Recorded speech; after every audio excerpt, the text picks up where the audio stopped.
So people always ask us basically, what do you look for in a property when you're doing HMO conversions? Well, it's all about layout. Basically, you can take out every internal wall if you want to and reconfigure the whole building. It's about looking for what you can get in there, reasonable size, ensuite preferably, personally for myself in this area. Most of our tenants come back to our letting agency and advise they want an ensuite. So that's the feedback we are getting from tenants. But when you're doing a conversion, let me show you around. So when you're doing a conversion, what you want to look for is floor space. Can you fit an ensuite in and where? When you're doing the ensuite, check your services. So your main soil stack, some people do sani flows, I think they're a nightmare. Check which way your joists run. So as you can see here, on this property, the soil stack is out the back garden. The main problem is getting the soil stacks in the front of the building.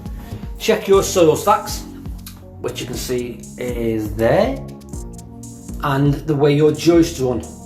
Normally, you're looking for the joists to run this way. It's a lot easier to get rid of your soil stack if the joists are running the same way as you want to go. Not a problem. We've literally, this bathroom here, toilet, that tees through to the front bedroom, that goes through the ceiling. What I'll do, I'll show you exactly where that goes now. So currently downstairs, now at the front of the building, you'll see the soil stack comes through the ceiling, it veers off to the left, and there's a couple of reasons why. Veers off left there, goes down as close as it can to the wall, under into the basement, straight out the back of the house. Don't forget you need a 1 in 40 fall.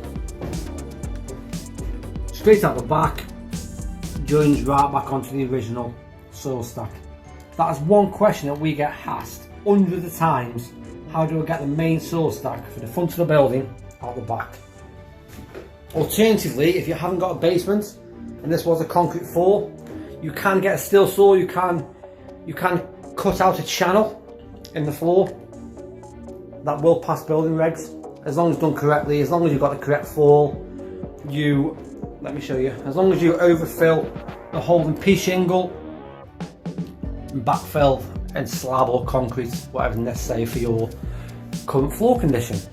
So I hope that helps on what to look out for, and drainage inconsiderably.